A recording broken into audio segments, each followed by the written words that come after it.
matter of life and death, it underscored the need, in our opinion, for a long-term solution to the digital divide, especially now that schools are returning to a virtual format in the fall. Now we've launched a campaign to urge the county board to form a broadband authority, so to create a public internet option here in the county.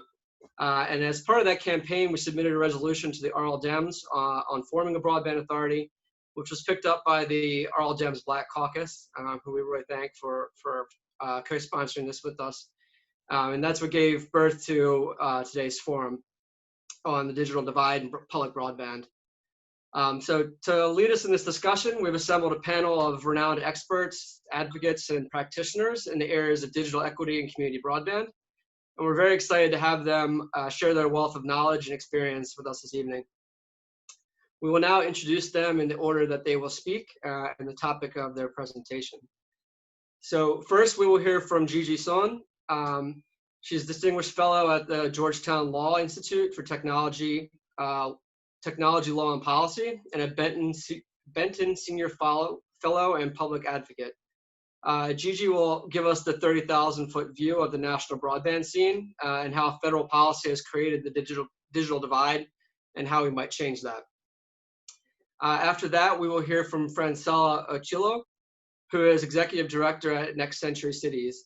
And Francella will be talking to us about digital equity and how some communities and places have been hit harder than others during this crisis due to lack of internet access.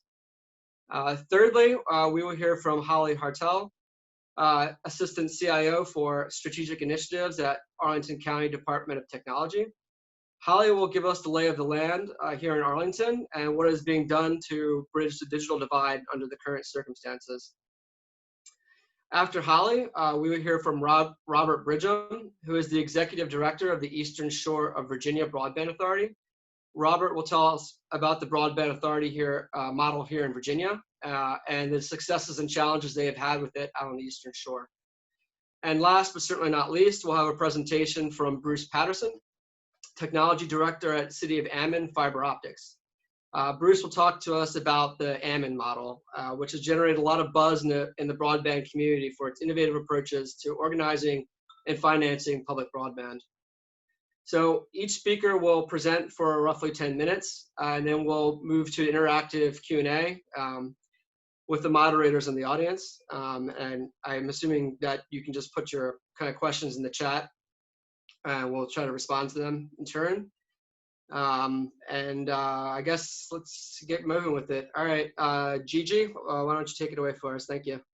Hi, everybody. Thanks for coming. I'm really excited that Arlington is looking at developing its own broadband authority, building its own community broadband network, because as you'll hear me say, I think that is one of the main keys for getting affordable broadband into everybody's hands. I'm not going to sugarcoat it here. When it comes to broadband, we are in a national crisis. It's really kind of unfortunate that it's taken a major pandemic for people to realize how broad the digital divide is, how many people don't have access. Estimates are between 141 million and 162 million Americans. That's half of Americans don't have adequate broadband access. When I say adequate, I mean that's enough for, like in my household, there's only 3 of us, and we were told by a Verizon representative that the 75 megabits per second symmetrical was not adequate for us to all do work at the same time. And that was $80 a month. Now I'm paying $110 a month for 200 symmetrical. So you have huge swaths of the American public that don't have access to broadband at a time where it's absolutely critical to work, to learn, to see your doctor, and to practice safe social distancing. On top of that, you've got 12 million K through 12 students who don't have adequate broadband. So again, this is, you can't fully participate in society right now if you could even before. Some of us believe that it was essential before, but now nobody's questioning that access to robust broadband is essential. There's an awful lot of focus on rural communities and the fact that they lack infrastructure, and that is true. But the fact of the matter is that the urban digital divide, which is largely because broadband is too damn high priced, too expensive, is 3 times the size of the rural digital divide. The US has some of the highest prices for broadband in the country, the average in the world, excuse me. The average is $79 per month. And as I'm sure Francella will talk about, this digital divide disproportionately affects communities of color, regardless of income, because of systemic racism and discriminatory practices in credit, housing, education, you name it. So how do we get here? First is, and this is really where you guys come in, is the lack of public investment. You know, there's been this notion ever since the breakup of AT&T in 1984, which is probably before a lot of you were born, that somehow the free market would take care of these things and that private companies will serve everybody and provide everybody with access. Well, that hasn't been the case, that's for sure. My understanding is Arlington has a choice of 2 broadband providers. The second reason is extreme deregulation and consolidation. And along those lines, the Institute for Local Self-Reliance just put out a study showing that nearly 50 million Americans have a choice of only 1 broadband provider based on the Federal Communication Commission's numbers, which grossly overstate the number of people of broadband. And that Comcast and Charter have monopoly access to 47 million Americans, and another 33 million Americans have only digital subscriber line, which is not even broadband speeds, as their only competitive choice.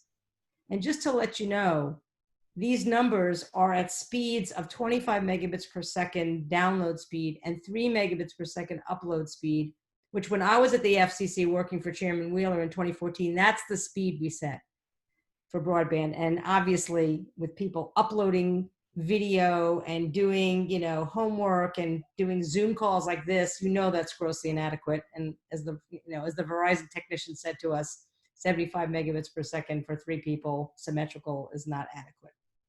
So how do we fix it?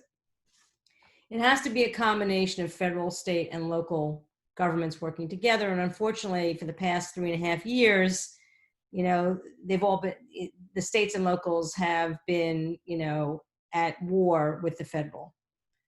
So let me just quickly tick off some of my ideas, because I don't like to talk about problems without talking about solutions. And I'm delighted that you guys are looking, I think, at what really one of the key solutions is.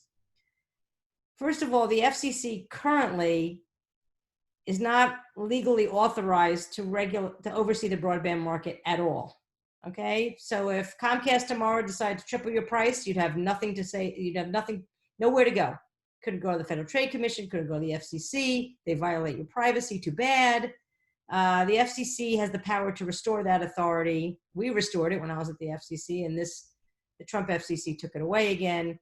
Somebody has got to have oversight over this critically important industry. That's number one. Congress has got to help. And there's several ways they can help, but I'll point out 3 very quickly. One is they need to preempt the state laws, and Virginia is one of them, unfortunately, that either limit or prohibit localities from building their own broadband networks. Now, Virginia's law is not that bad, okay? But there should be no limits. Those laws were passed by Comcast and Verizon and AT&T lobbyists at the turn of the century, and there's no good reason for it. So the Congress needs to repeal that. Congress also needs to provide for low-income Americans a monthly broadband benefit. The House of Representatives has now twice passed a $50 a month broadband benefit for low-income Americans and those who recently lost their jobs, both on a temporary emergency basis, but also on a permanent basis. The Senate has not taken up either of those bills, will not shock you. The states, to the extent that states have, you know, I know that Governor Northam cares deeply about broadband. To the extent that you guys can get that last little bit, you know, get every chamber of commerce, every university, every city and town to go to the legislature. You've got a very favorable legislature and say, repeal that last bit of restriction on community broadband networks. You ought to do it. And so should every other state. I mean, every state that has these restrictions right now, I advise their folks that want to get community broadband, gather every chamber of commerce, every university, every consumer group, go to the state legislature and say, you're killing us, you're killing our economy, you know, you're not allowing us to close the digital divide.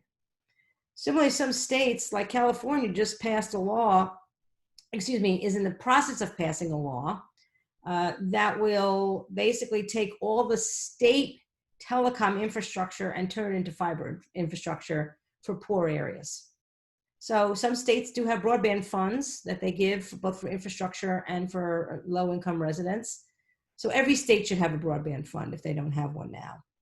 And finally, on the local level, a community build like you guys are thinking about right now, I think is the thing to do. Bruce and Rob will tell you more about how they did it and did it successfully. The nonsense talking points put out by the big incumbent cable and telecom providers are nonsense, to the extent, well, it's too expensive and it doesn't work. They're all failures. And, the public sector shouldn't be competing with the private sector. I'm happy to go point by point about why those are all nonsense, but just take it from me. They're nonsense. And again, we're in a crisis where we have millions of people, again, mostly low income, mostly people of color, who are not able to participate in society. The other thing, and if you build this, if you build this network, the incentives are very different. They're to serve everybody. They're to provide low-cost service for low-income folks. It's not like the incentives that drive Comcast and Charter. They're there to make money, and that's fine. I don't have a problem with that. However, when their cable franchises come up, I highly recommend that you demand that they do serve everybody and that they do provide a low-cost broadband service. Now, Francella knows this, and it's very weedy, but the FCC basically just recently ruled that a locality cannot demand anything from a cable operator's broadband service. Well, I hope that if Joe Biden is elected, that will change. So you may have the opportunity to do that. Finally, on the local level, there are an awful lot of people. I think 30% of Americans live in what's called a multi-tenant environment. In plain English, that's an apartment or a condominium. And they are often stuck, as my mother is, she lives in Leisure World up in Aspen Hill, with an exclusive provider because, the management cuts the deal with one provider and they stink. Well, those should be illegal. Exclusive deals should be illegal. People should be able to choose whatever provider they want to choose and get a local community provider if they want. So I'll stop there. Can't wait to see the other presentations and answer questions. And again, I'm super excited you guys are considering this.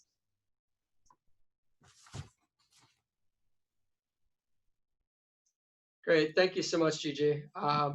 Francella, let's go on to you. Hi, thank you so much for having me in this conversation. And I'm always excited when I get to hear from community activists who are just really care about their community and care about creating solutions. And when I was thinking about what I wanted to share today, I don't want to spend a ton of time getting into the weeds on solutions, but I do want to point out a couple of things to keep in mind. And I wanted to start with pointing out something from a Washington Post op-ed that many of you might have seen this weekend by Mariah, I believe it's Billingit. And it was on Sunday, and she made a comment in the op-ed, and it said, the lack of a national strategy has left superintendents to devise their own solutions, and whether a student gets connected often depends on the charisma of a superintendent or the generosity of the surrounding community. And what made me sad about that article and that statement in particular wasn't the fact that the superintendent felt like it needed to be said, but it was that it was true. And the truth is that in municipalities across the country, it doesn't matter if we're talking to people in Long Beach, Huntsville, Detroit, Durham, it doesn't matter where they are, a lot of them share the same stories about the importance. Yes, now people are aware of how important connectivity is, but also some of them are really struggling with the how. How do we get there? We know it's important, but we don't know what to do next. And I think that sometimes when we're thinking about where we are, I want to acknowledge that Arlington's done a lot of really amazing things. And compared to some other places in the country, Arlington's actually in a very good place. The county has a long time commitment to digital equity. They've made a lot of strides in terms of both public and private partnerships with trying to create opportunities in public housing for low-income residents, installing Wi-Fi in community spaces and libraries. There are a lot of things that Arlington is getting right. But what worries me is the fact that in a place where you have over 200,000 residents, you still have approximately 20% that do not have reliable broadband access at home of any kind. And a lot of those families are often relying on their cell phones for regular access. 12% of those people don't even have computers to get online. And when we dig even deeper into the numbers, we know that 10% of Arlington residents still have no access to affordable, reliable broadband at all. And so where does that leave us? That means that over 20,000 residents are essentially not only locked out of digital opportunities, but we are locked out of what they have to contribute to our digital ecosystem. And so when we're talking about why does this matter, I think that a lot of the times I want to make sure that we're really honest about who's disconnected, because your policies will reflect your values, and it says something about who we're leaving behind. And so the people who are disconnected in Arlington County are largely African-American households, Latinx households, especially when there are non-English speaker residents, the disabled, seniors, and other low-income populations. And so we need to think of ways that even with all of the good that's being done, all of the programs that are in place, all of the initiatives and the hard work and the commitments that have been there expressly since 2017, what are we doing to make sure that every single one of those households has opportunities in 2020? And so I do want to point out that once we identify who those people are, a lot of those same communities are the same communities that are struggling with the COVID pandemic. They are struggling with ongoing access to healthcare. They are struggling with not having equal access to educational resources and support in their school districts. They are grappling with systemic racism that manifests itself in financial opportunities, economic mobility, in other ways, generational wealth, criminal justice. There are so many other ways that is trickling down. So this isn't just an issue about getting people online. It's about making sure that they're actually able to participate and be creators and producers in a digital ecosystem. So when we're having conversations today about the how, I do want to make sure that we're always centering why we're doing this. And it's not only important to say that we are committed to digital equity, I think it's important to also realize that there's actually a societal benefit when we do so.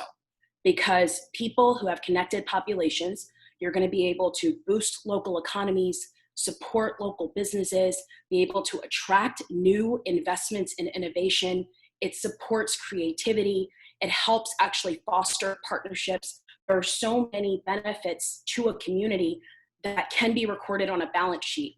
But like Gigi mentioned, some of the most important metrics do not make the financial statements.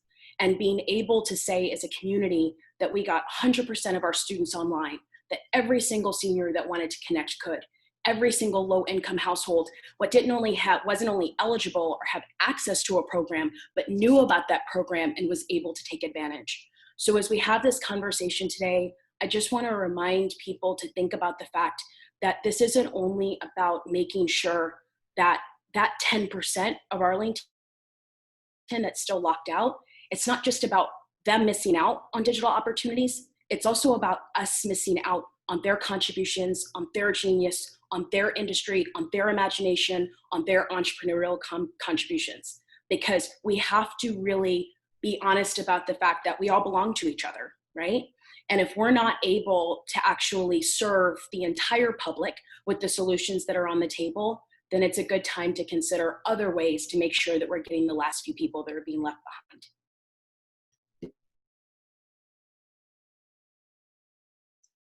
behind. Thank you so much for that very powerful set of statements, Francella. And it's really appropriate that you're wearing a shirt that says sunshine, because I think you just shined a very, very bright light on a lot of dark spots in society. So I really appreciate everything that you brought there.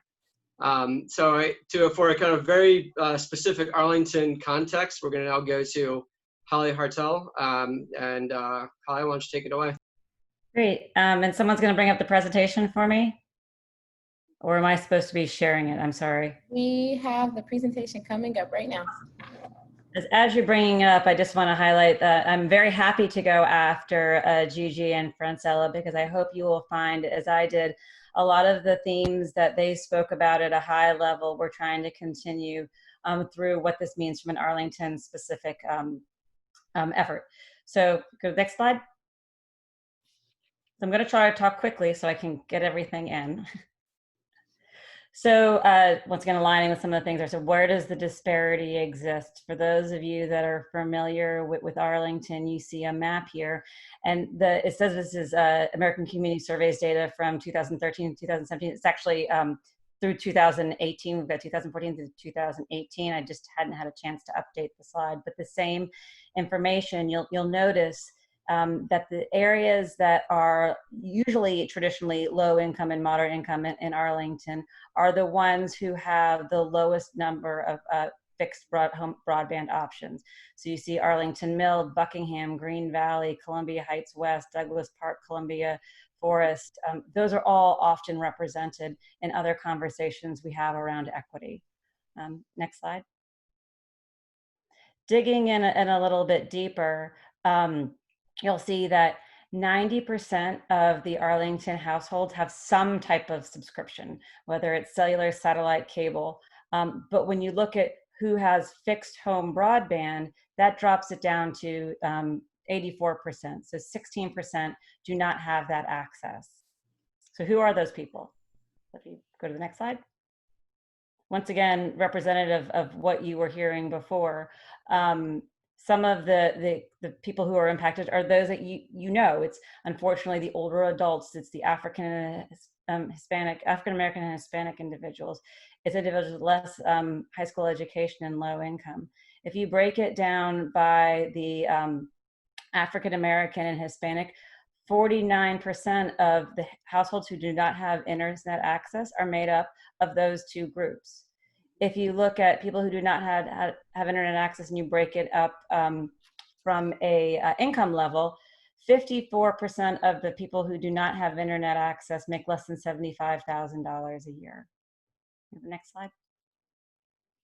So what are we doing? We were working through our process, and bear with me for a second as we get to where COVID hit. We had started a digital equity effort about, I'd say 2 years ago. I'm focusing on what we could do after a pilot project at Arlington Mill, where we provided free high-speed internet access to the residents of Arlington Mill. From that, we realized there is something that needs to be done. So we worked on setting up kind of what is our goal. At a high level, we want to make sure all Arlingtonians have information technology capacity to fully participate in community and economy, whether that is school, jobs, entertainment, communication, a broad array. We want everyone to have that access. We broke down our strategies in 4 main areas: connectivity, making sure that residents have the ability to connect to affordable broadband internet; access, making sure that individuals have the right device. Do they have a laptop when they're doing homework, not a cell phone? Do they have something if they are physically impaired, something that assists them with that aspect of connecting? We also address education and training. The digital literacy is something that you hear a lot about as well. Are we offering and are we partnering with and communicating what digital literacy opportunities are there? Are we looking at our programs and focusing on structuring it so that it's usable for those individuals who speak different languages or might need some additional assistance in navigating the internet? And then the harder one, well, actually, they're all hard, but one of the hardest is the program sustainability. You come up with ideas, you work with grants, but we need to make sure that whatever we're doing, we're coming up with a model that we can support long-term from not only a funding perspective, but also from a community engagement capacity perspective. Next slide. I didn't realize these were green, and I apologize. They weren't green on my presentation. So, what are we doing? And a lot of this is, making sure that we're involving the different community voices in our efforts. So there is a digital equity website that's available, it's linked in the presentation, but I've also got the actual link on the last slide to make sure people are aware of the effort of what we're doing related to our digital equity efforts. We are working with a team to create a digital equity resource map. So right now the map is available that highlights what digital equity resources. Where is Wi-Fi available? Where is outdoor Wi-Fi available? When our facilities are open, where is printing? How do you get there? What's close to transportation? That will be expanding as we increase our Wi-Fi hotspots, but it's a resource to help people find the resources they need with them. Communication of efforts and commissions, and once again, making sure that others are involved. We've shared with ITAC, with the Tenant and Landlord and Housing Commission, with Commission on Aging, among a number of different communication opportunities. We created what we're calling our Digital Inclusion Network. And this is an opportunity to keep people informed, but also give them a chance to weigh in on how we're moving forward in our efforts. Like I said before, before COVID, we were moving along. We had come up with a draft set of action steps and strategies, and we were running them past the Digital Inclusion Network and making sure we were hearing their input and incorporating that and giving others a chance to participate. We're also working with a contractor on a focus group and survey. And so this is the opportunity for the families who are most impacted to make sure that we hear their voices in this. And actually, we just heard today, we had the presentation of the final report of the survey, which we'll be posting on our digital equity site, as well as sharing it with the Digital Inclusion Network in the near future. But it solidifies a lot of what we already know. What's important about this effort is not only make sure these voices are heard. COVID's made the case for why we need to do something. When we originally started our survey work, it was before COVID.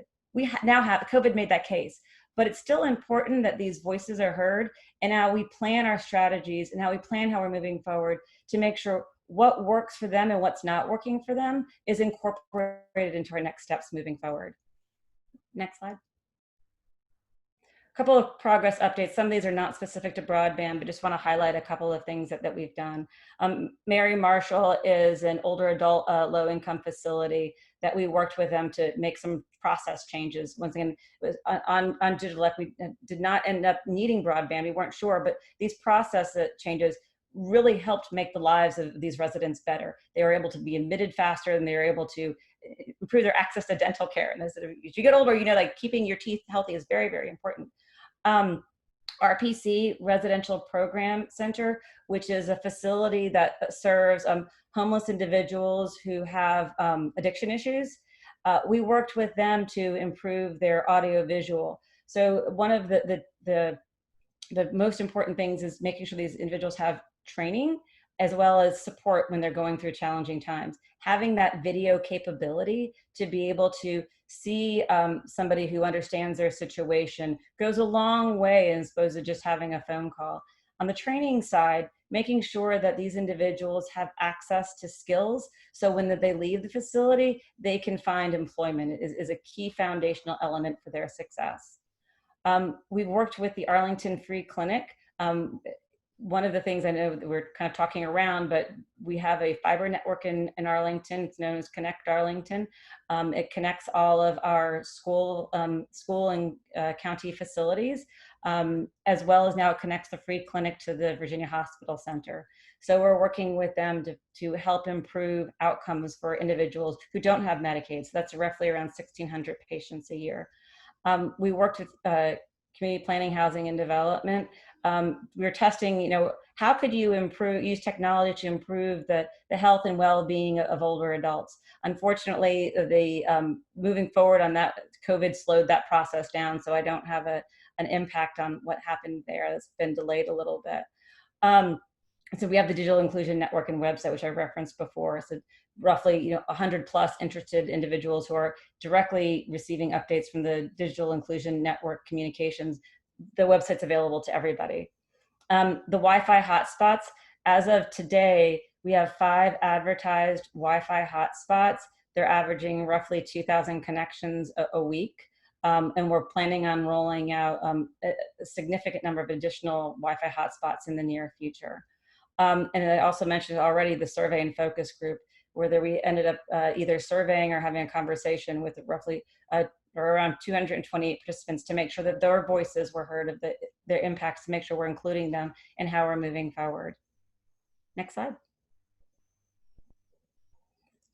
So the library has recently had they are not open, but they've recently supported a program called the Library My Book, which provides children K through 12 with APS who are eligible 5 books a month. So introducing the library, making sure these children know that the library kind of opens the door to know that this is a resource that you have available to you, and hopefully opens the opportunity for children to have books, not electronic, but it also helps keep them engaged, and so it opens the door for other opportunities. The library also offers other online engagements. Now, while most of these things are not geared specifically to digital literacy, some of the anecdotes that I've heard is that, hey, we have a knitting class, and by the fact that this person was interested in knitting, they were able to get online and navigate and become more comfortable with Zoom and other platforms that they might not necessarily have been. So that's kind of an as an aside, they're getting a benefit out of that. One of the big things we've been doing recently, as you're all aware, schools originally was planning a hybrid approach for distance learning, and then in June moved to a complete 100% distance learning for the beginning of school. Back in April, we started conversations with Comcast and schools, working with schools to provide the opportunity for the free and reduced lunch meals children, so around 8,100 children, to have access to the internet. That kicked off in July, and we're rolling that forward to help make sure that those kids have access. So it's Comcast Internet Essentials. It is the 25-3. As we're moving forward, we're learning more about the program and more about what works and what's not working. And then finally, we've been engaging with a nonprofit on a feasibility study to understand and research the costs of, if we're looking to try to connect affordable housing, what's the cost? What does this actually look like? And create a partnership with a nonprofit to make this happen. So the benefit would be the residents of the affordable housing properties. Next slide. So the planned things, I said, I'd already mentioned the Wi-Fi hotspot expansions. We have roughly 15 additional planned sites in the near future. Within, hopefully the next month, we'll be communicating those to increase opportunities for people to be able to connect. One of the things I think is important to frame is that not everybody's housing secure. So while finding at-home broadband internet access is a goal that we must include as part of our key focus, I think you can't underestimate the fact that unfortunately not everybody has that capacity to have a home access, and then we need to be able to provide these alternates. The other thing that we're looking at is, using the feasibility study and using other methods. We have relationships with nonprofit housing providers. How can we provide universal connectivity for those nonprofit affordable housing spaces to make sure that 8,300 households have access? One of the things that we had started on before, and it still is important, so we said we put it not on the back burner, but kind of as an aside, and as we've been focusing on what we need to do during COVID. But we had started with our Digital Equity Action Plan, which is a policy framework and a defined set of action steps and strategies to make sure that we're aligning funding and other county priorities.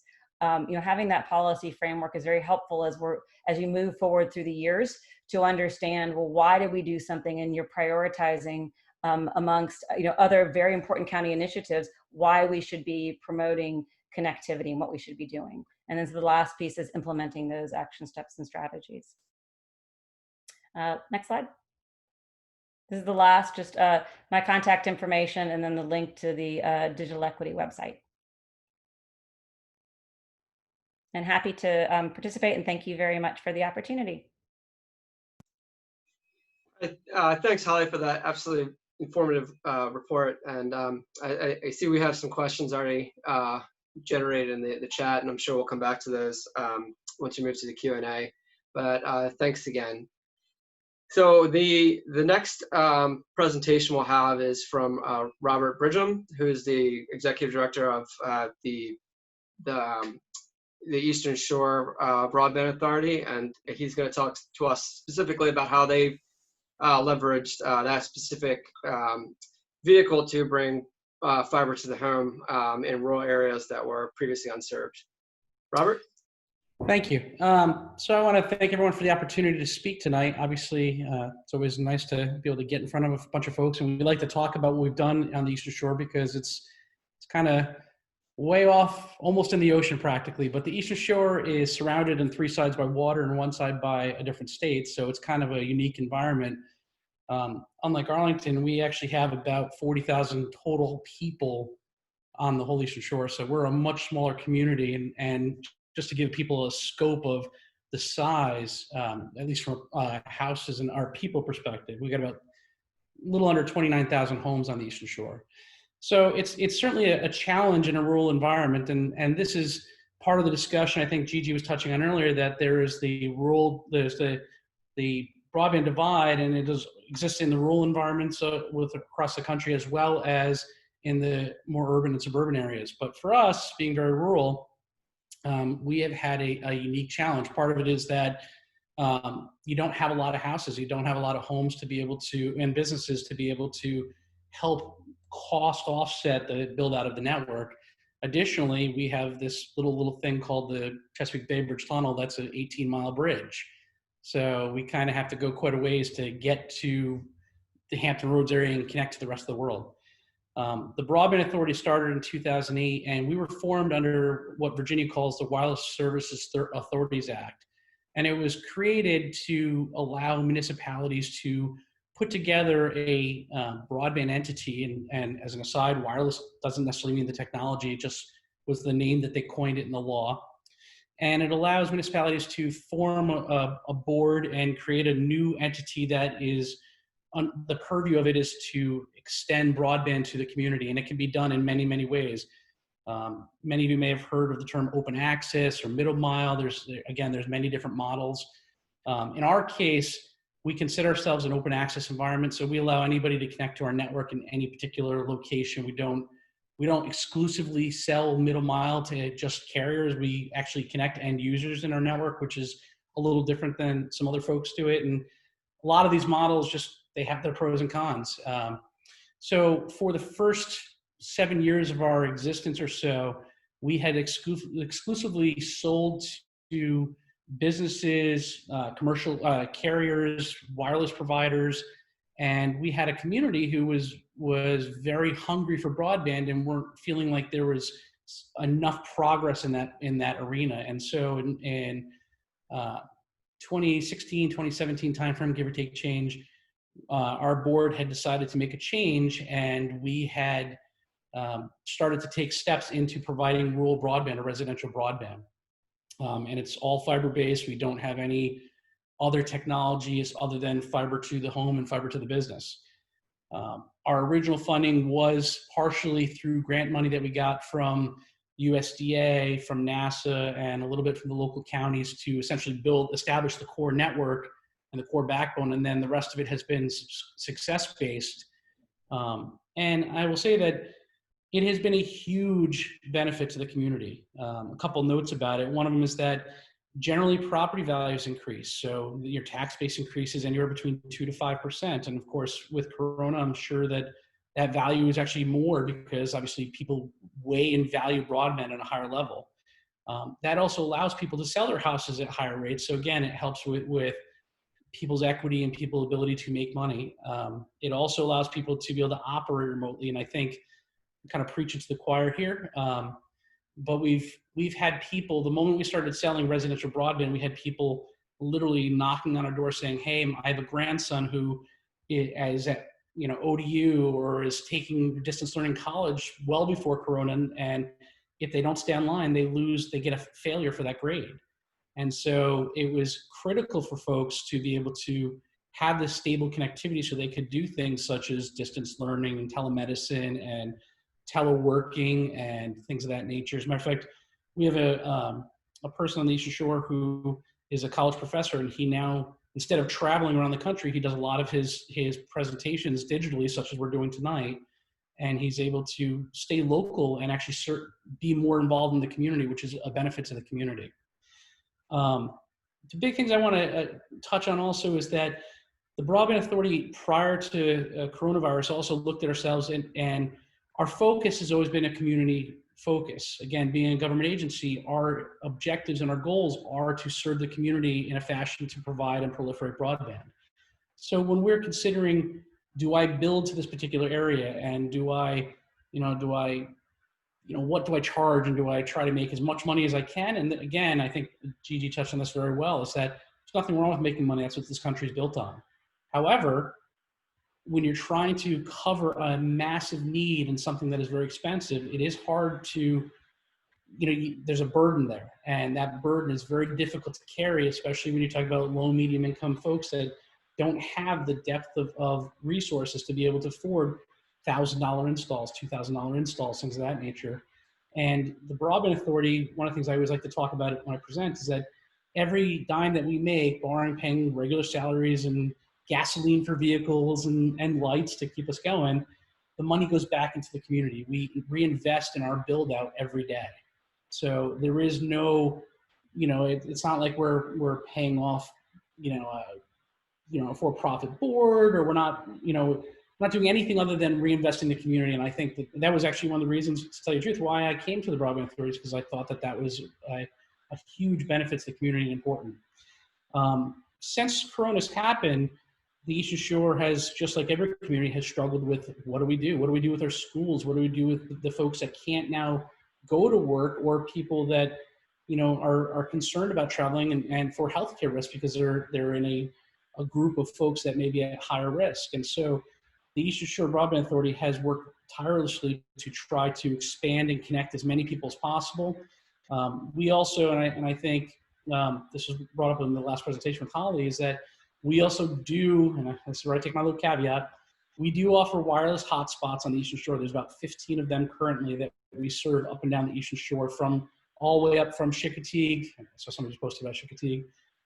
From Chickatee all the way down to the very southern edge of the Eastern Shore before you get on the Bay Bridge Tunnel. And those community hotspots were there well before Corona ever existed. And the idea was exactly what you're doing now with Corona, or enhancing with Corona, to allow people that may be mobile, that even people that are transiting the Eastern Shore, or folks that just don't have the finances to afford connectivity at their house, to have free access to broadband so they can continue to exist in the modern society where we do have this broadband technology and this digital technology, this digital marketplace. We've actually been working closely with the two local county school districts, as well as the local community college, to establish many more wireless hotspots, because the same thing, we are suffering the same thing as Arlington and many other communities, where the fall is virtual. And how do these students get access to connectivity so they can continue to educate themselves and grow into, mature contributors to the society? So we've putting in more wireless access points. We are expanding our network. We are continuing to evaluate where the best places are for our network to exist so we can connect more people. And we do make decisions. We're not making decisions solely on an economic perspective. We're not looking to say, well, where can I make the most money? Again, even as a government agency, we cannot look at it as, we don't care, because certainly we have to maintain the operation and continue to move forward. However, we do have a little bit more of an ability to look at from a heuristic and a holistic perspective and say, geez, this community really is an impoverished community and underserved. Let's go there first. Let's not necessarily go this route that may have, let's say, a more affluent neighborhood, and not that the affluence should or should not get it, but it should be balanced. And so we do try to take a relatively balanced approach to how we plan the next expansions of our network, including, demographics of the community. We do look at student addresses. We look at business addresses. We look at socioeconomic things, and I think some of the other factors. But we try to put this into a mix so that way we're weighting all these factors and trying to make a community solution, not just a financial solution.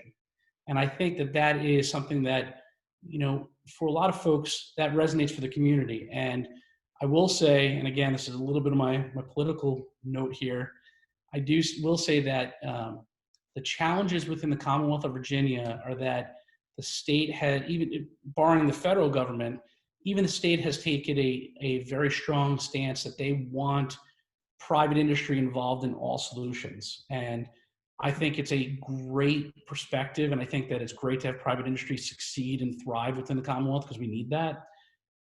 However, I think there are some things that municipal entities do better. There's a reason that municipal entities, for example, provide water to the community. There's a reason that municipal entities provide sewer. There's some utilities that are necessary, and they're not really money makers. They're a public necessity.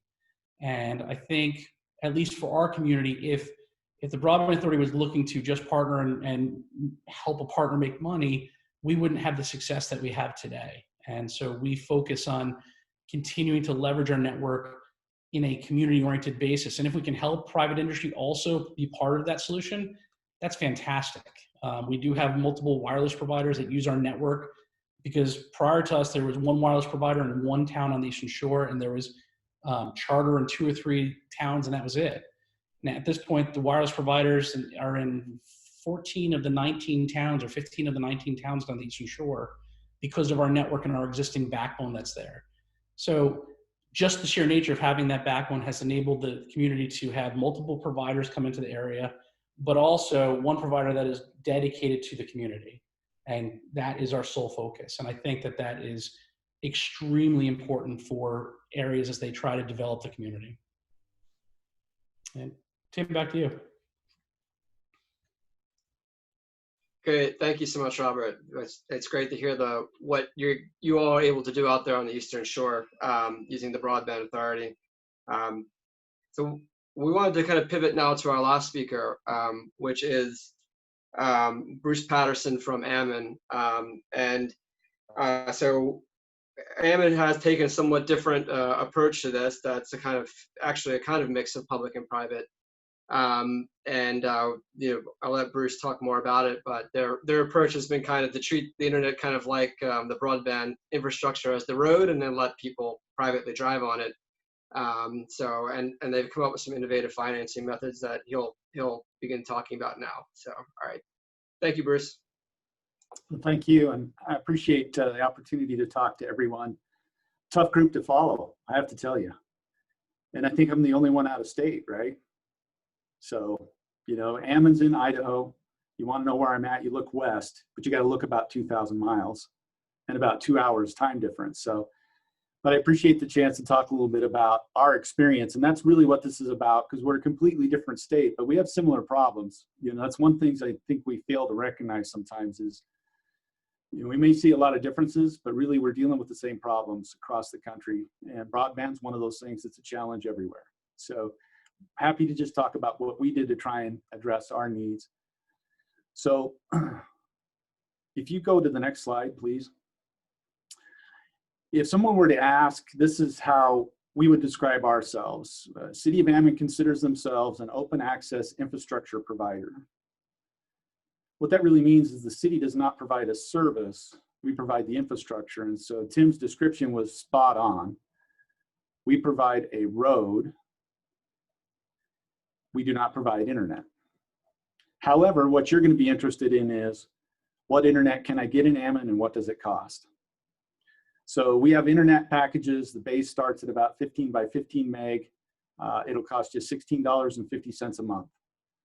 The city charges that $16.50 a month to each resident to keep their fiber operational. That 15 by 15 meg package is actually available for free from one of our providers.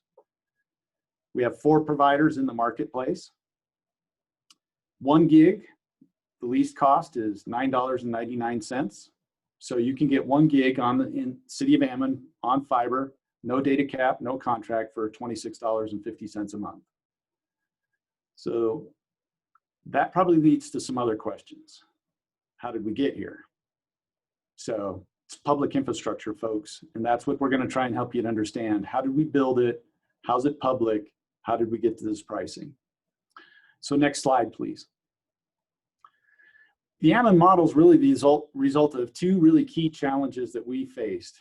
In the state of Idaho, there is a very large question about a city's authority to build broadband infrastructure.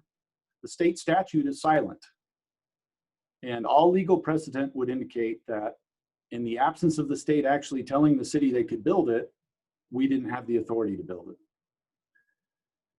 The economics are another problem because the city cannot take tax dollars to build this infrastructure, and by law, we're prohibited from taking water money from the water utility or money from the wastewater or the sewer utility and paying for this. So we have no money.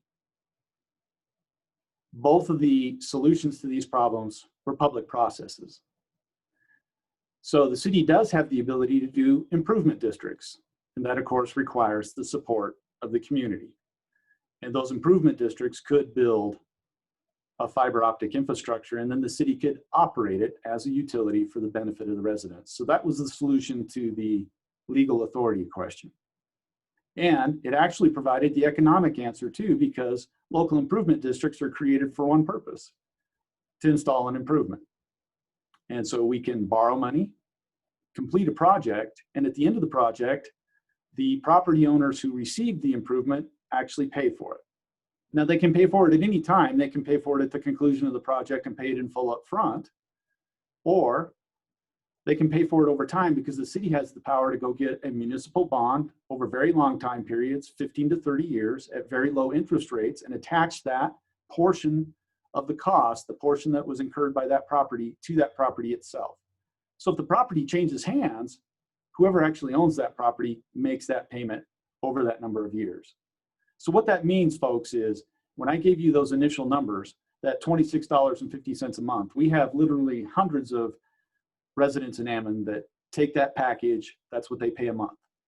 They may have bought a new home that development had fiber from the city when it got built, or they may have participated in an improvement district, have an older home, and paid that off. If they're still making that improvement payment, they're actually paying about $46 a month because that improvement payment costs them about another $20 a month until they pay that debt off. So can we go to the next slide? I'd like to emphasize some key things that result of this. It is a true infrastructure utility because it's built for cost of recovery. There's no profit in there. There is no profit. And it's done just for rate of return, recovering the expense over a period of time at minimal interest rates, or you don't even have to pay interest if you just want to pay for it up front. That's done through the municipal bond financing. And the costs are paid by the property owner, which means the city carries no debt. There is no municipal debt associated with it, so that's pretty critical. And we're going to talk about that just a little bit more. Let me go to our next slide. I'd like to help you understand how we start this. So this is a picture of a website that we maintain online where people sign up and say, if you built fiber in my neighborhood, I would take it. And they get a little pin on over their home. So this gives you some idea of areas we haven't built. All the areas in gray are actually all done and connected. We do about 3 or 4 neighborhoods every year. We pass about 600 homes a year and connect them. We choose the neighborhood we go to next based on demand. So whichever neighborhood has the highest demand based on this map, we'll get fiber built next year. Now, the reason we take the highest demand neighborhood is based on mathematics. So can we go to the next slide? Very briefly, I'm going to rush you through some of this. The cost per connecting the home is based exactly on how many people will take it. So if you have, and these numbers are pulled out of the air somewhat, but they're based in somewhat reality. If you have one home take it in the entire neighborhood and you had to go to that home and it's in the middle of the neighborhood, it would probably cost you $30,000. As soon as I get my second one, that gets cut in half because they share that cost. As soon as I get the third, it drops again. Now there are costs that are specific to each property that they'll pay no matter what.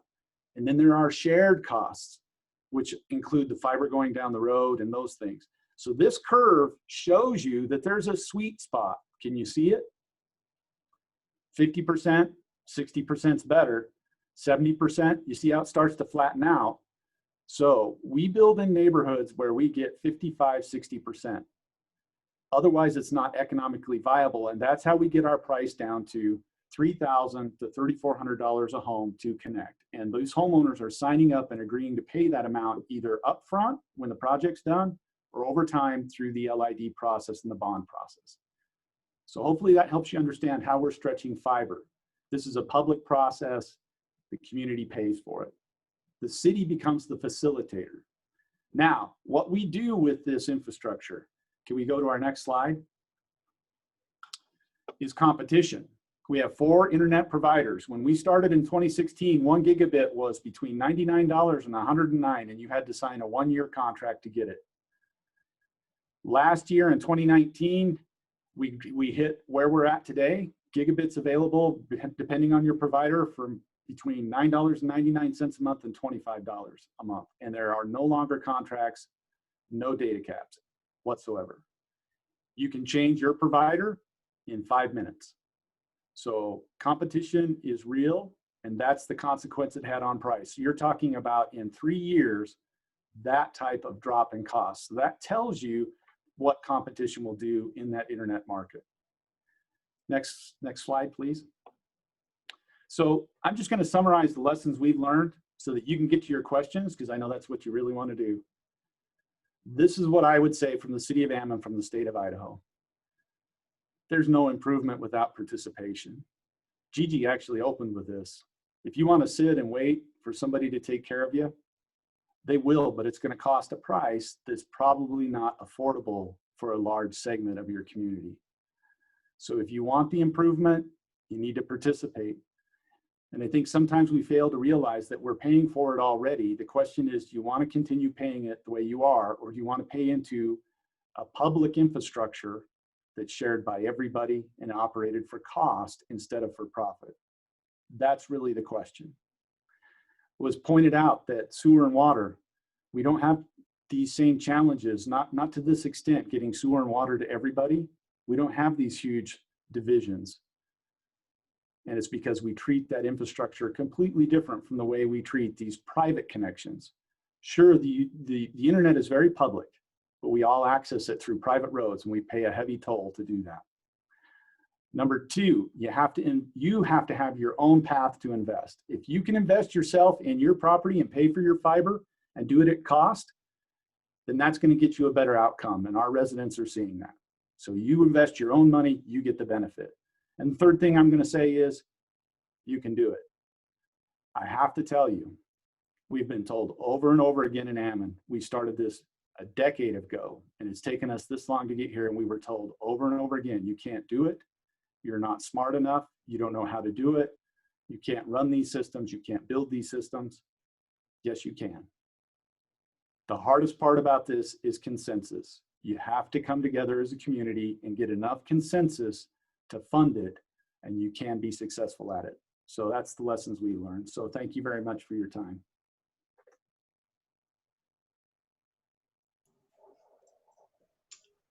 Thank you so much for that great presentation, Bruce. So we are going to now move on to question and answer, and I think we see quite a few here in the chat. So the moderators came up with some of their own, but we'll privilege the audience. Maya, do you want to ask the first question, or? Yeah, I can ask the first question. So the first question that we had from the audience came for Kathy, and it was just a question about how many of the households were of English learners were surveyed. I saw that inside the chat. I assume that's going to me. Yeah. I can't tell you exact percentage of how many were English learners. What I can tell you is that there was an oversampling in 22203, 22204, and 2206 to make sure that we were focusing on those income and families in need. We also made sure that the interviews were conducted in English and Spanish. In addition, in the actual focus groups, we had participation from a broad variety of different types of households, including white, Black, Hispanic, Middle Eastern, and Asian ethnicities. So we were trying to get a broad group of different types of households that were involved. So focusing primarily on minority and low income, and as well as individuals with disabilities. And I think she also asked about the report. I just got the report today, so we will be putting it on our digital equity, digital inclusion website, or digital equity website, as well as the plan is in the near future to share it with our digital inclusion network so that they can hear the presentation as well. Thank you, Holly. This was super informative, and thank you for your additional answers. We appreciate it. So I think we have Josh Farah. I know you had your hand up, so if you want to ask a question, you can go ahead and ask it. Sure. Yes, and so for background for our guests, I'm Joshua Farah. I'm on Arlington County's Information Technology Advisory Commission, and I am the co-chair of our Digital Equity Subcommittee. I'm also a White House Presidential Innovation Fellow on detail to the Department of Veterans Affairs. My question is for Bruce. I'm very curious about the funding model for Ammon's program. One of the problems I think we have here in our community in Arlington is that we have a disparity, I think, in income. So certain parts of the community have probably easier ability to access or pay the fees of private telecommunications providers versus, you know, the 20-some thousand Arlingtonians who live in less well-off communities. So does Ammon have a program to shift around costs so that there's a way that low-income communities can still benefit from the investment in public fiber? Does Ammon actually offer a rebate or some other cost abatement program to ensure that the benefit isn't only for those who can afford to take a property assessment? That's an excellent question, and it's a challenge we wrestle with. I'm not going to tell you that we have it perfected. I think that we're in the early stages of proving that we can run this infrastructure as a municipal utility, and we can build it out using the improvement districts. I need to make clear a couple of things because you're digging into the details, and you're right on with your question. It's excellent. First of all, participation is optional, right? So I hope that's clear to everybody. They don't get it. They don't have an assessment unless they do. But what you're saying is exactly right. There are neighborhoods that have, they're more affluent. Their take rates are higher. What we've done, and we're very transparent about it with the neighborhoods that we build to, we combine a lower income neighborhood that might have a 30 or 35% take rate. We've actually had some of the more affluent neighborhoods actually have 95% take rate and higher. And we combine it to achieve a common of 60%. So every year when we do it, we do a less affluent portion of the city and combine it with a more affluent. Now that is less than perfect. But if we could treat this like sewer and water, and we could simply say we're going to connect everybody, we could slash our rates by even more than what we're currently doing. And I don't want people to miss that. We are still passing 30% or 40% in these neighborhoods and not taking them. So you're still dividing that customer base amongst all the incumbents. If we treated this as a true utility, you could drop rates even further from what we have. Sure, thank you.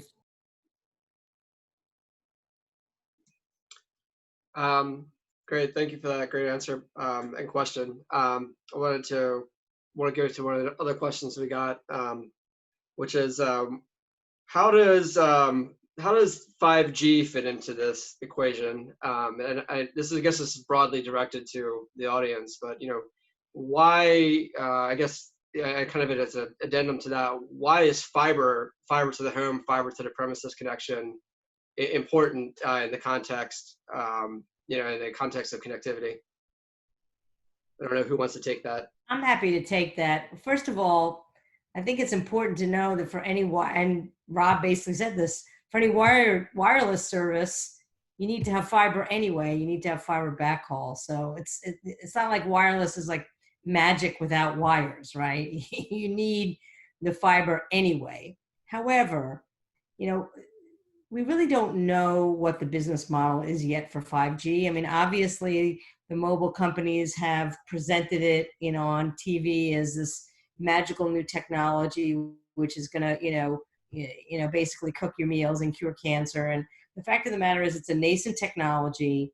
We don't know what's going to cost, and we also don't know what the business model is. In fact, some of the carriers, like Verizon and AT&T, are looking more at an enterprise business model than a consumer business model. So 5G may end up being used more for things like the Internet of Things, right? Your connected refrigerator, your connected streetlights, and as a consumer a consumer a product. So I just think to wait for the promise of 5G to possibly come true and possibly not, I think would not be a very wise investment. And 5G is also, it's a mobile technology, right? It's not a fixed technology. You could use it in the home, but that's not really what it's intended to be used for. So I really think at this point, as I said, as I started off saying, we're at a crisis. Too many people are disconnected. Fiber to the home is a sure thing. I wouldn't wait to see what develops with 5G or doesn't develop. And if I could, I'd add just a little bit to that, if that's okay. I think we like talking about the technology because it's fun. And we like talking about the specs, and we like talking about what it's going to do. And that's a lot of fun. But this isn't the first time that we've heard that this technology is going to revolutionize this or change this. It's not the first time. The less interesting part and the harder part is the economics. It is coming to a consensus and agreeing how we're going to address the problem that we all hold in common. That's harder. But thinking that 5G is going to fix it when the real issue is our business models and our economics is not going to solve the problem. That would be my comment. If I can just say one other thing, Tim, it's also unclear whether 5G is going to go beyond the cities. It may not even go to suburbia because it's expensive. You've got to put up a lot of these little pizza-sized antenna. So it's probably not coming to rural America. And again, any honest person working for a mobile wireless company will tell you that. And it may not even be coming to the suburbs or the exurbs. So again, it's this unicorn technology. And as Bruce said, look, I'm old enough to remember when, we were talking about broadband over power lines as the next competitor. Well, anybody getting broadband through their electric lines? So again, I wouldn't take a flyer on an unproven technology with an uncertain business model when we have a technology that works. And Ammon is a perfect example of how it works and how it can be available at a really reasonable price. Robert, did you want to chime in on that as well? Yeah, I want to mention two things because I get hit with that question an awful lot at presentations about 5G, and I always like to make a couple of comments about it. One of them is people need to recognize that 5G has a very substantial range limitation, and that's something really important. I mean, in a cell environment, you basically have about approximately a 3-mile radius from a cell tower, give or take change, and that obviously as technology gets better, that does improve. However, 5G is and I'm not going to say that it's an absolute number because 5G is still being ratified, but it's about 1,000 foot around a tower. So you need to have towers every couple thousand feet to be able to serve a 5G environment and get prolific coverage. So right off the bat, that is a substantial issue. Secondly, about 5, and again, you can daisy chain, but in essence, it is a challenge. The second thing is, I talk about the Eastern Shore all the time, and my geography is a little different, but we have one main road, Route 13, that goes for the Eastern Shore from the northeast to the southwest corner.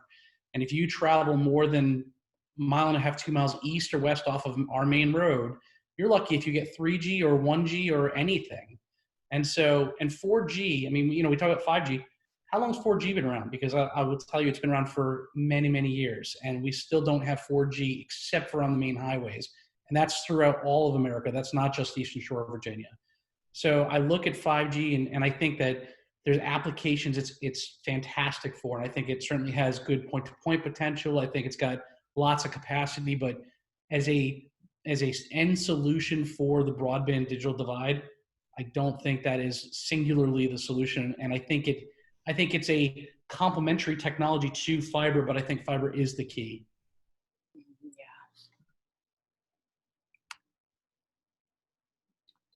Great. Thank you so much, Thank Robert. you for that, Gib. Sorry. Go ahead, Gib. Okay, you're fine. So our next question, so we know that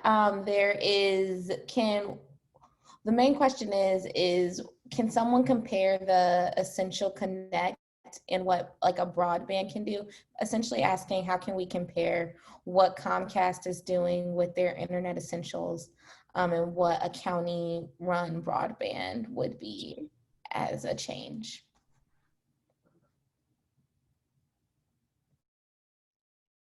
I'm happy to take that on as well, unless Francella wants to or somebody else wants to. Well, I'm not sure what the capabilities are going to be for this community, for this broadband authority, but I wanted to point out specifically about Comcast Essentials, which is, it's a great program. That's wonderful. One thing I want to point out is that a lot of people don't even know they're eligible. So when we're talking about a lot of these low income programs, a lot of the people who are eligible for them can't get online to find out about them. So it's like this wonderful secret. And then also it's much like the Lifeline program that's offered by the FCC. If you are low income and eligible for Comcast Essentials, you're probably also eligible for Lifeline. And again, a lot of people don't know about the program. It's underutilized. It's only about 1/3 of the people who are eligible who actually use it. So in terms of it being an option, that's amazing. But in terms of the public awareness campaign, there is much to be desired there. And I think that we need to be aggressive about, even if people are to take advantage of those programs, having minimum connectivity at 25/3 speeds, that is a very serious limitation. So, it might be great for you to be able to get online to use your email, or maybe get online to use your bank account or social media. But in terms of, having a video conference call, or trying to run multiple high bandwidth applications at the same time in your household, that is going to be a serious challenge. So I'll put it in starker terms. For the same price as Internet Essentials, or 4 cents more, Ammon, Idaho is offering 40 times greater speed, symmetrical. All right, so what Internet Essentials offers is 25/3, which is the very outdated definition of broadband I talked about earlier.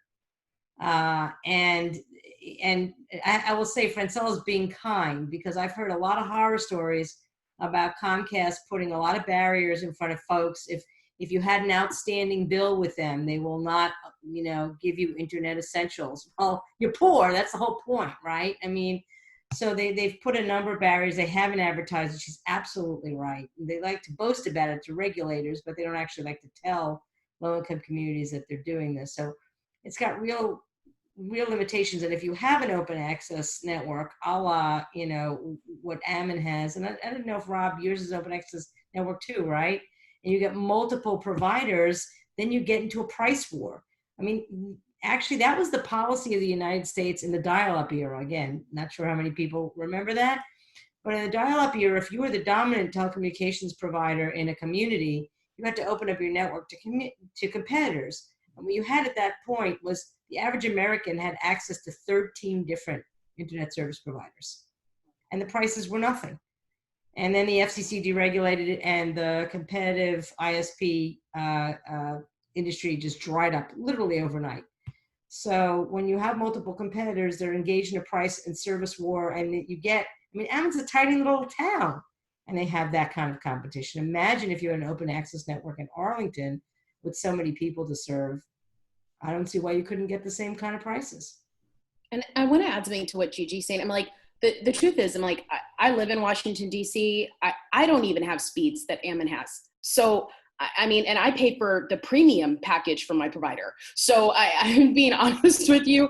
I feel a little bit like we need to ask really hard questions. If people can make that happen in Ammon, why can't we make this happen in cities across the United States? I don't agree with anything that everyone was saying about Comcast, so just leave it at that. But I will say that some of the messages that we're hearing from the community as we're engaging is the interest in providing more options. And I think the recognition that more options provide more competitive pricing will make it better for everybody is something that it should not be lost on us. Great, thank you all. Sounds like Ammon has become the threat of a good example. So. So I wanted to go to our next question that we got from an audience member. This one's to Robert. Can you talk more about forming the wireless authority? We keep being told VA law sets up barriers that effectively prevents even a wireless authority from providing internet to its residents. How did you get around this? So just as a note, and this may be part of the challenge, is that there are multiple ways for municipal entities within the Commonwealth to form a broadband service provider. Before the Wireless Services Authorities Act, there actually was a separate section of the state code that allowed an entity to just form a broadband provider, but there were a lot of hurdles behind that. For example, it couldn't be in an area that served more than 30,000 people. There couldn't be more than 3 current providers there. And so they created a lot of hurdles for municipal entities to have to overcome to be able to provide any type of telecommunication services. So the Wireless Services Authorities Act was, I think, the state's way of trying to kind of reevaluate that particular perspective. But the difference is that a wireless authority does not exist as part of the county government or the town government. We actually exist as a standalone body politic, is how they're coined or they're characterized. We do have, when you're formed, and it's not really, to actually form it, it's not that big of a challenge. That the bodies involved essentially have to pass a resolution stating that they want to form it. There has to be a public hearing where they decide if the community is interested in it. And then once the resolution is approved, then it goes to the SEC to basically incorporate that entity. So that's kind of, in a nutshell, how to do it without going into too much into the weeds. The challenges that the wireless authorities do have, one of them is that the wireless authorities may not provide or cannot provide, shall not provide, any type of cable services. So we can't provide cable television to our subscribers. We can provide voice services, but not cable television. And from our perspective, that's really not a major issue. It's not something that we have had a lot of demand for. So it's not really something that's worth challenging or complaining about. There's been some questions that have come up about things like rates and things of that nature. We do have to do public hearings for our rates. So what we do is we basically establish a rate structure that we think makes sense. We publish it to the public. We have to wait, we have to announce it twice, wait 60 days, and then have a public rate hearing to basically authorize our rates.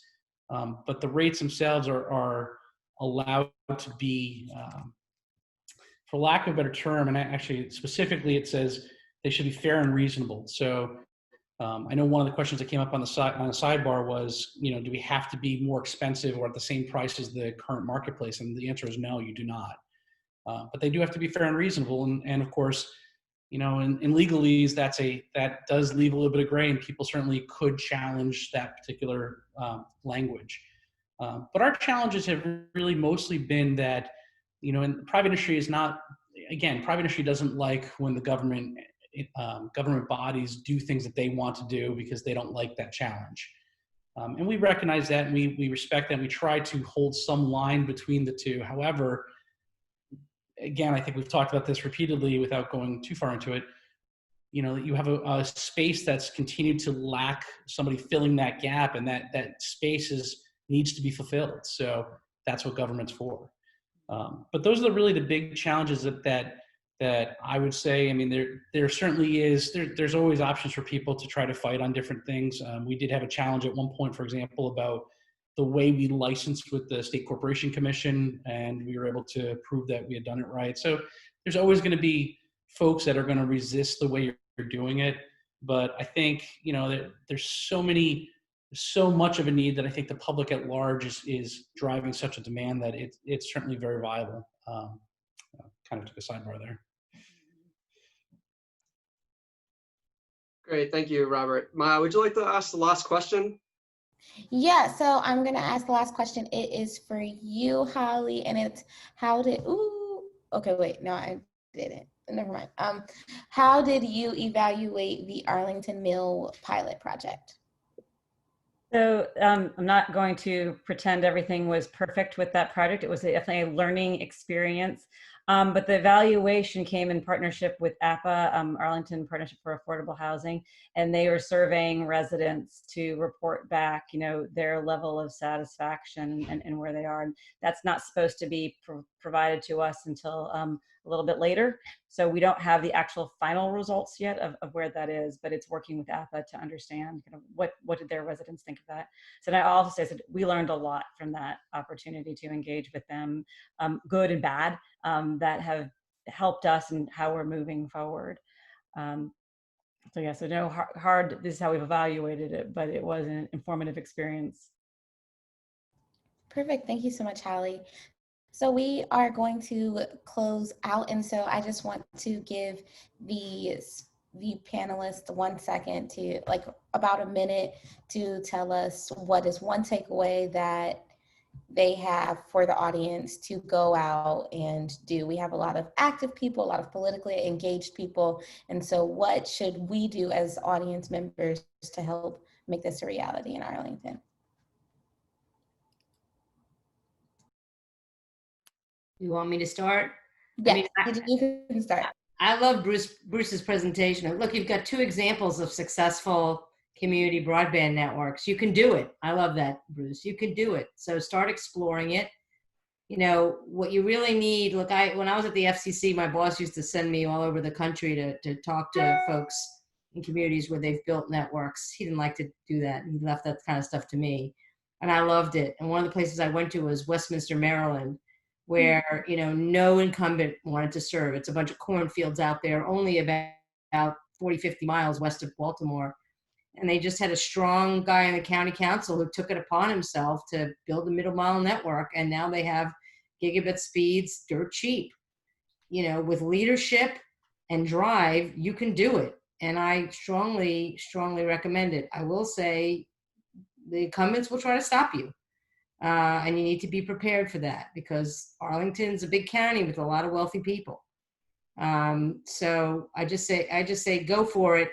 Give it a whirl, see what you can do, and you've got some examples. So, hey, you're not a first mover. My advice to this group would be to keep deputizing new ambassadors into this conversation.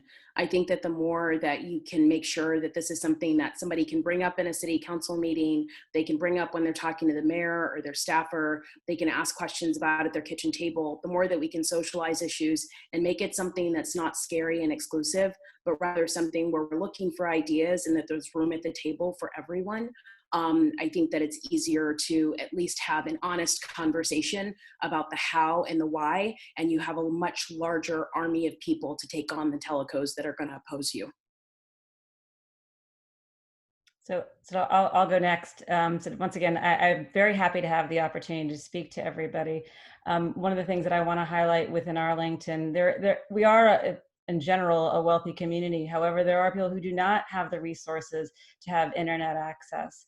And so connectivity is not an issue for us. It's affordability.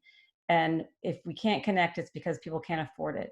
And the fact that we are in today's age and we are sitting somewhere where there is fiber and there is connectivity and there are options and that there is still a number of people who are not connected means that something's not working. So making sure that we are continuing to push forward. And so like I said, some of it's not hard, some of it's very, very hard. And I feel like the opportunity we have right now with COVID, I don't want to waste this moment. I want to keep pushing because, you know, things might be able to move forward in a way that people who aren't interested in doing before, and maybe potentially we can make something better, the connectivity for everybody in Arlington. One thing I would add is I think stay on message is an important thing to understand, is that, you know, it's very easy to get caught in the doldrums of the daily problems, and it's very easy to get distracted with, I mean, Corona is here right now, and prior to Corona, we've had other societal issues that we've dealt with for a long time. But, you know, for us, you know, even on the Eastern Shore, I mean, the message that I pass on to people when they ask me is the same message I've been saying for many, many years is, you know, we're here to solve a community problem, and that community problem is not going to go away without us continuing to push in that community problem. So, you know, make sure that you stay on point on the fact that you're trying to solve a community issue that is not going away. It's going to get worse if you aren't addressing it, and allow the community to understand that message is core value to what you're trying to do, because people will stand behind that. They'll trust that.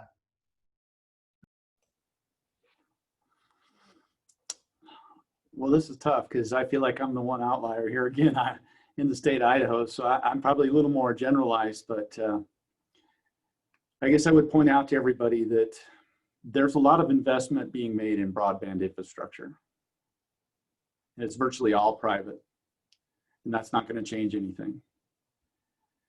What we really have to have is more participation and more public investment. Even some of the investment that was made in the past that was public was actually given to private organizations, and they use it today to support their for-profit operations, and that's okay.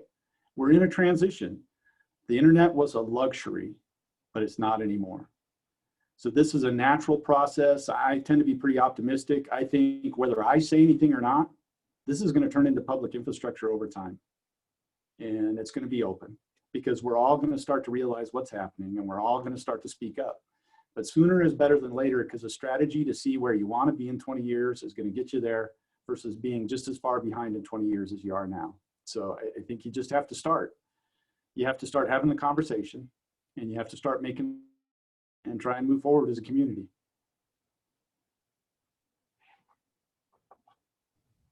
Thank you. We really appreciate all of our speakers today, and I will let Tim give us, he knows some stuff about the petition that we added into the chat, and so I'll let him finish that and we'll let everyone go. All right, thanks everyone for joining us, particularly the speakers, because I know you guys are very busy, and so I appreciate that. You know, your commitment to this issue is just really great, especially giving up your evening to spend with us strangers here. So my key takeaway is just that you know, we need to make broadband a public utility that's a community-focused asset. And what we've been pushing for with ArlFiber is to have the county board form a broadband authority, since that seems to be our best vehicle for getting this done. It's not the most immediate, it's not the fastest, and I think that the people at DTS, Department of Technical Services, Holly and Jack Belcher, and the APS will continue to look for, you know, good solutions in the meantime. And that might just be Comcast Essentials at this point, but we need to have a vision for the future that really finally brings a solution to this problem that is equitable to the community and fosters all of the kind of benefits that were already mentioned here tonight. So I dropped our link to our petition in the chat and asked people to sign it and share it. And I know that the Dems will now be considering the resolution at their next meeting. So we hope to continue to put pressure on our on our county board members to pursue this option. And we'd also ask people to reach out to members of the Arlington delegation to the General Assembly and ask them to continue to push for new laws to break down the barriers even further. So that's all from me. And once again, thanks to everyone who came to participate and everybody who contributed tonight in the conversation. And thank you, Tim. And like I said, thank you everyone who was a part of this, and thanks all of you all for being our attendance members and being a part of this. So let's get this done. We can do it. And I hope that we can say that, Arlington has its own municipal broadband someday. Good night, everyone. Thank you.